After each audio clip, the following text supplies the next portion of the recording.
Cutting across live to BJP MP Sudhanshu Trivedi responding to Rahul Gandhi's comments in Washington.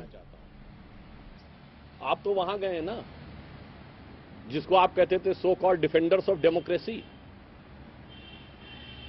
Bar bar Congress party ये कहती है कि साहब ये विषय नहीं, मुद्दे की बात करो, अर्थव्यवस्था की बात। तो एक बार ये भी बोल देते कि जिस सिलिकॉन वैली में जाके आप बैठे वहां सिलिकॉन वैली बैंक बैंकरप्ट हो चुका है पिछले दिनों में। अमेरिका में रेट ऑफ इन्फ्लेशन क्या है? पिछले 30-40 सालों में सबसे ज्यादा है, 5% के आसपास है। लेटेस्ट देखेंगे तो 4.95 है। भारत में अभी भी लास्ट रेट ऑफ इन्फ्लेशन 4.7 है, ग्रोथ रेट हमारी 7.2 है। ये भी बता देते कम से कम ईमानदारी से जो आप कहते हैं। और मैं ये भी बताना चाहता हूं, अमेरिका में स्थिति ये कि वहां भुगतान का संकट भी है। और नवंबर 2021 और शायद डेट है 21 नवंबर, आप लोग चेक कर सकते हैं जाके, व्हाइट हाउस की प्रेस रिलीज देख लीजिए। उन्होंने स्ट्रेटेजिक ऑयल रिजर्व खोले कीमतों को कम करने के लिए। उसके बावजूद मोदी जी के नेतृत्व में भारत वर्तमान परिस्थिति में सबसे बेहतरीन ढंग से चल रहा है। मेरे विचार से सबसे अधिक विदेश भ्रमण करने वाले नेता को यह तो भी बोलना चाहिए था कि भारत आईएमएफ के अनुसार और अभी लेटेस्ट ग्रोथ रेट के अनुसार सबसे बेहतर स्थिति में है। परंतु क्या कहा जाए, न अर्थव्यवस्था का ज्ञान है, न राजनीति का ज्ञान है, केवल दिल में भरा हुआ भाजपा और मोदी जी नहीं, भारतीय संस्कृति के प्रति एक अवमानना का स्थान है। इसीलिए जितनी भी बातें हम लोग पहले बताते हैं, या प्रधानमंत्री जी ने कहा कि भारत मदर ऑफ डेमोक्रेसी है, तो कभी ये भी बोला होता। कभी आप राहुल गांधी जी की किसी स्पीच में देखिए जो उन्होंने कहा हो कि India is the mother of democracy. इसलिए हम ये कहना चाहेंगे कि जो कुछ राहुल गांधी जी ने किया है वो ना अनजाने में किया है, बहुत सोच समझ के किया है। ये कांग्रेस पार्टी और राहुल गांधी जी आदतन करते हैं, फितरतन करते हैं। और अगर कहा जाए, इसको अन्यथा न लिया जाए, तो कुछ हद तक कांग्रेस पार्टी ये सब शरारतन करती है। परंतु मैं यह कहना चाहता हूं कि भारत की जनता बहुत प्रबुद्ध है। वो मुस्लिम लीग के सेकुलरिज्म, इत्तिहादे मुसलमीन के सेकुलरिज्म, पीरजादा अब्बास सिद्दीकी के सेकुलरिज्म, सिमी के सांस्कृतिक संगठन होने का सारा अर्थ समझती है। और अर्थव्यवस्था के आधार पर भी मैं या कांग्रेस पार्टी से विनम्रता से कहना चाहता हूं कि जितने देशों का दौरा पिछले कुछ समय में राहुल गांधी जी ने आदतन किया है, फितरतन किया है, उनमें से एक देश बता दें जहां आज की डेट में रेट ऑफ इन्फ्लेशन भारत से कम हो और रेट ऑफ इन्फ्लेशन भारत से ज्यादा हो, रेट ऑफ ग्रोथ भारत से कम हो। राहुल जी एक सवाल कहा है कि चाइना ने भारत का 1500 किलोमीटर वो कर लिया, ऑक्युपाई कर लिया, ये फैक्ट है। और साथ ही उन्होंने कहा कि मुझे इसलिए पनिश किया गया कि मैंने अदानी पे प्रश्न उठाया, इसलिए मुझे पनिश कर दिया गया जल्दी, और ये हाईएस्ट पनिशमेंट है डिफेमेशन में। देखिए, जब न्यायालय से पवन खेड़ा जी को राहत मिल जाती है तो जयराम रमेश जी क्या ट्वीट करते हैं कि सत्य की विजय है। राहुल गांधी जी को राहत नहीं मिलती है तो लोकतंत्र खतरे में है। अभी सर्वोच्च न्यायालय के 2 निर्णय आए पिछले हफ्ते, जिसमें कांग्रेस पार्टी का यह दावा था कि वो उनके पक्ष में रहे तो न्यायालय ठीक है, राहुल गांधी जी पे सजा हो जाए तो न्यायालय खराब है। अगर आप चुनाव जीत जाते हैं तो लोकतंत्र खतरे में नहीं है। आप कर्नाटक जीत गए तो चुनाव आयोग भी सही है, ईवीएम भी सही है।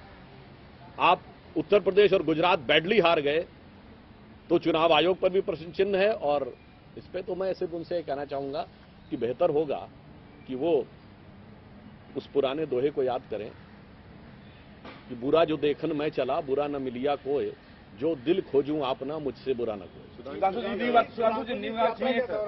न्यूयॉर्क में एक आयोजन का होने जा रहा है राहुल गांधी के कार्यक्रम का। उसमें तमाम ऐसे संगठन और लोग जुड़े हुए हैं जो भारत विरोधी लॉबी के हों और पाकिस्तान के आतंकी संगठनों से सीधा उनका संबंध है। जैसे मस्जिद अल वली का है, दारुल इस्लाह का है, तजीम अंसारी, ऐसे लोग उसके व्यवस्थापक हैं। देखिए, एक प्रश्न तो मन में स्वतः उत्पन्न होता है कि श्री राहुल गांधी जी इवन कांग्रेस की सरकार के समय में भी भारत में ना तो थिंक टैंक्स के द्वारा बुलाए जाते थे, ना बड़ी यूनिवर्सिटीज के द्वारा बुलाए जाते थे।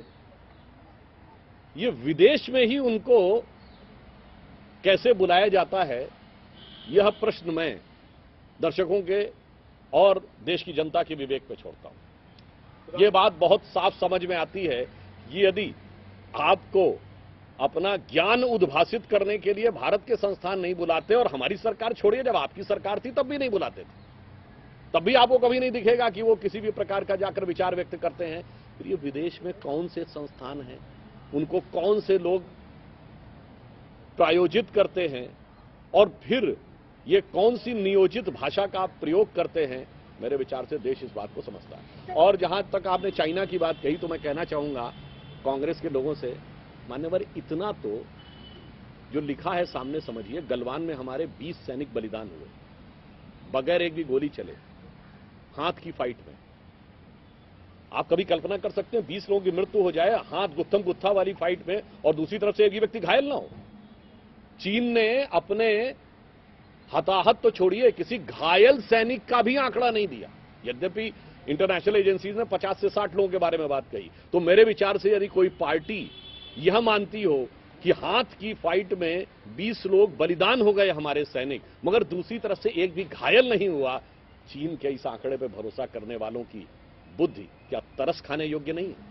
सर, प्रियंका गांधी ने ट्वीट किया है और कहा है कि ब्रजभूषण शरण सिंह के ऊपर जो आरोप लगे हुए हैं, तो जो 2 FIR हैं उसमें 10 मोलेस्टेशन के केसेस का जिक्र किया गया है और बताया गया डिटेल है, लेकिन आरोपी के खिलाफ कोई भी कार्यवाही नहीं हो रही है। इस विषय पे जांच भी चल रही है और 2 जांचें चल रही हैं, न्यायालय के निर्देश पर चल रही है, परंतु जांच की प्रतीक्षा से पहले निष्कर्ष निकालने का प्रयास उचित नहीं है। न्याय की प्रक्रिया के निष्कर्ष के बाद जो कठोर दंड होगा वह देना चाहिए। मगर मैं प्रियंका जी से पूछना चाहता हूं, आपकी सरकार केरल में थी, वहां जांच नहीं हुई है? जांच हो चुकी है।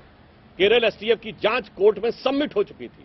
आपके मुख्यमंत्री फ्लोर ऑफ द हाउस पे ओमन चांडी बोल चुके थे लव जिहाद के बारे में। वहां की लड़कियों और महिलाओं के प्रति कोई सहानुभूति नहीं है। जांच हो चुकी में आपके मुख्यमंत्री के द्वारा स्वीकार होने के बावजूद, न्यायालय के द्वारा स्वीकार होने के बावजूद उसका तो मजाक उड़ाना है और यहां निष्कर्ष की प्रतीक्षा किए बगैर राजनीति करना। सुधांशु जी, कल जो the statement which Mohan Bhagwat gave yesterday, now what we are seeing that Congress. So that is, of course, the BJP responding to the remarks that Rahul Gandhi made in Washington, D.C., calling the Muslim League a secular party.